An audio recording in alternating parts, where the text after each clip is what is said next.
இருக்காரு. திமுகவை எந்த கொம்பனாலும் வீழ்த்த முடியாது, அளவுக்கு மீறிய தலைக்கணும். முதலமைச்சர் ஆனோடனே எல்லா பழசையும் மறந்துட்டார். எந்த கொம்பனாலையும் வீழ்த்த முடியாதான் திமுகவை. 1972 எம்ஜிஆர் என்ற கொம்பன் உங்களை மண்ணை கவ வச்சார் திண்டுக்கல் இடைத்தேர்தலில். அப்போ இந்த திமுகவை எந்த கொம்பனாலும் வீழ்த்த முடியாதுன்னு உங்கள் அப்பா சொல்ல வேண்டியது தானே. 1972 ஆரம்பித்த எம்ஜிஆர் அந்த வெற்றி 1987 வரை 15 ஆண்டுகள், 73 ஆரம்பித்த வெற்றி 14 ஆண்டுகள் எம்ஜிஆர் இருக்கும் வரை இருந்ததை அந்த எம்ஜிஆர் என்ற கொம்பன் 14 ஆண்டுகள் உங்களுக்கு வனவாசம் கொடுக்கவில்லையா? கருணாநிதி என்ற மனிதருக்கு, ஸ்டாலினின் தந்தைக்கு 14 ஆண்டுகள் வனவாசம் கொடுத்தாரு எம்ஜிஆர் என்ற மனிதர். அதை மறந்துட்டீங்களா? ஸ்டாலின் எங்களை எந்த கொம்பனால் வீழ்த்த முடியாதுன்னீங்கல்ல. அந்த கொம்பன் போய் ஜெயலலிதா என்ற கொம்பன் 1991 20 ஆண்டுகள் உங்களை மண்ணை கவ வச்சு ஆட்சி பீடத்தில் இல்லாமல் வெளியில் அனுப்புனாங்களே.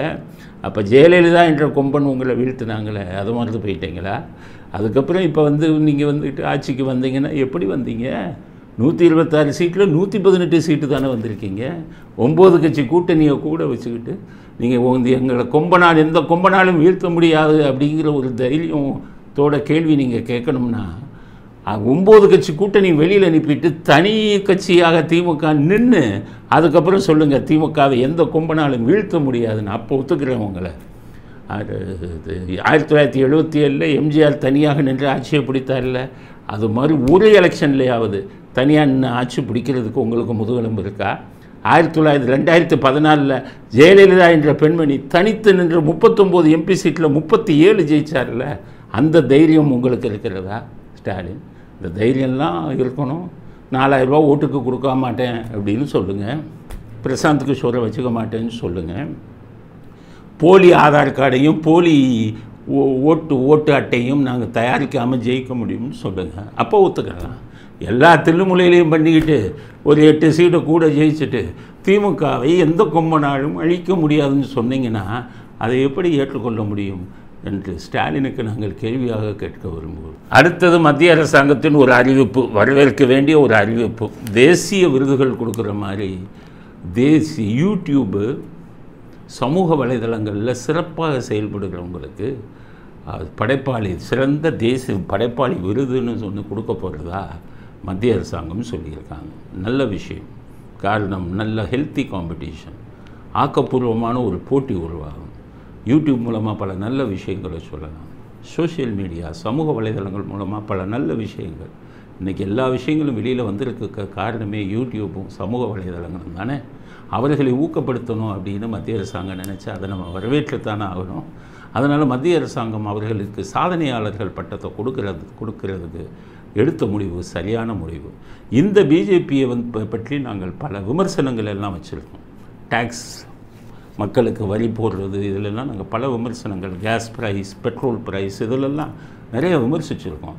ஆனால் நிறைய விஷயங்களில் அவர்களை ஆதரிச்சிருக்கோம். நல்ல விஷயங்கள் எல்லாம் இப்போ சிஏஎல்லாம் நாங்கள் ஆதரிக்கிறதுக்கு காரணம் அது நல்ல சட்டம், நம்ம நாட்டு மக்களுக்கு தேவையான சட்டம்னு ஆதரிக்கிறோம்.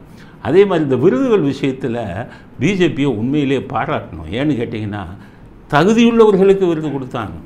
இந்த பத்மஸ்ரீ, பத்மபூஷன்லாம் காங்கிரஸ் இருக்கும்போது எப்படின்னா, ஒரு காங்கிரஸ் எம்பி போய் ரெக்கமெண்ட் பண்ணுவார், காங்கிரஸை சேர்ந்த தலைவர்கள் ரெக்கமெண்ட் பண்ணுவாங்க, அவங்களுக்கு தான் கிடைக்கும்.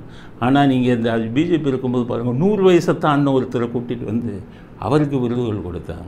இப்போ இந்த இது கூட பாருங்கள், பாரத் ரத்னா அவார்டு கூட அந்த பசுமை புரட்சியை செய்த சுவாமிநாதன்கிறவருக்கு கொடுத்துருக்காங்க, நரசிம்மராவுக்கு கொடுத்துருக்காங்க. அவர் ஒரு அரசியல்வாதின்னு நம்ம நினைக்கிறோம். ஆனால் அவர் என்ன பண்ணாருன்னு கேட்டிங்கன்னா, 1991 அவர் பிரதமர் ஆனதுக்கப்புறம் என்ன பண்ணாருன்னா, மன்மோகன் சிங்கை ஃபைனான்ஸ் மினிஸ்டராக வச்சு உலக பொருளாதார மையம் இதை ஆச்சு பாருங்கள், அதுக்கு ஊக்கப்படுத்தினார். அதில் கையெழுத்து போட்டார். அதுக்கு நரசிம்மராவ் தான் காரணம். அதுக்கப்புறம் தான் இன்றைக்கி உலகளவில் உலக வர்த்தகமயமாக்குதல் அப்படின்னு பேர், குளோபலைசேஷன் ஆஃப் எக்கனாமி, அது இந்த அளவுக்கு வந்திருக்குன்னா அது நரசிம்மராவுக்கு தான் காரணம். அந்த மாதிரி சாதனையாளர்களுக்கு, தகுதி உள்ளவர்களுக்கு அவார்டு கொடுத்துக்கிட்டு இருக்காங்க பிஜேபி. சாதாரண ஒரு இவங்களுக்கு விவசாயம் பண்ணிக்கிட்டு இருக்கிற ஒருத்தரெல்லாம் கூட்டிகிட்டு அவார்டு கொடுத்தாங்க. ஸோ அந்த அவார்டுகள் எல்லாம், அந்த விருதுகள் எல்லாம் தகுதியின் அடிப்படையில் கொடுக்கப்படுது பிஜேபி ஆட்சியை பொறுத்தவரை. அது மாதிரி இந்த யூடியூப் அவார்டு, சமூக வலைதளங்களில் நல்ல விஷயங்களை சொல்கிறவங்க, நல்ல காரியங்களை செய்கிறவங்க, அவங்களெல்லாம் தேர்ந்தெடுத்து அவர்களுக்கு அவார்டு கொடுக்கறது நல்ல விஷயம். ஆனால் இதில் அரசியல் கட்சிகளுக்கு பொறுப்பு இருக்கணும். என்னென்னா, நல்ல விஷயங்களை சொல்கிற யூடியூப்பு, சமூக வலைதளங்களுக்கு மத்திய அரசாங்கம் அவார்டு கொடுக்க போகிறேன்னு சொல்லுற அதே சமயத்தில் இந்த சமூக வலைதளங்களையும் யூடியூப்பையும் அரசியல்வாதிகள் சாக்கடையாக்கி கொண்டிருக்கிறார்கள். ஐடி டீம்னு கொண்டு இல்லாததையும் பொல்லாததையும் கெட்ட விஷயங்களில் பேசுகிறது, கெட்ட வார்த்தைகளில் இது பண்ணுறது, கமெண்ட்டை போடுறது, ஆபாசமான வீடியோக்களை போடுறது, கெட்ட இதில் ட்ரெண்டுகளை ட்விட்டரில் தப்பான ட்ரெண்டுகளை பணத்தை கொடுத்து உருவாக்குறது, இது மாதிரி இந்த யூடியூபையும் சமூக வலைதளங்களையும் நாசமாக்கி கொண்டு இருக்கிற அரசியல்வாதி.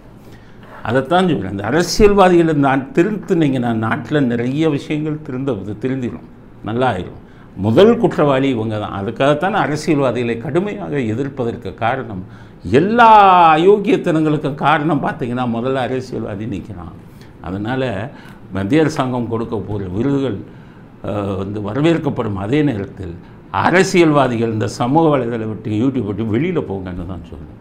நீ எலெக்ஷனுக்காக உன் பார்ட்டிக்காக நீ விளம்பரம் கொடுத்துருக்க, ஆனால் இல்லாததையும் பொல்லாததையும் சொல்லி பொய்யான வீடியோக்களை போட்டு மக்களை முட்டாளாக்கி இந்த சமூக வலைதளங்களை நாசம் பண்ணி கொண்டிருக்கும் அரசியல்வாதிகளுக்கும் கடுமையான தண்டனை கோரக்கூடிய சட்டங்களை மத்திய அரசாங்கம் உருவாக்க வேண்டும் என்ற கருத்தையும் பதிவு செய்ய விரும்புகிறேன்.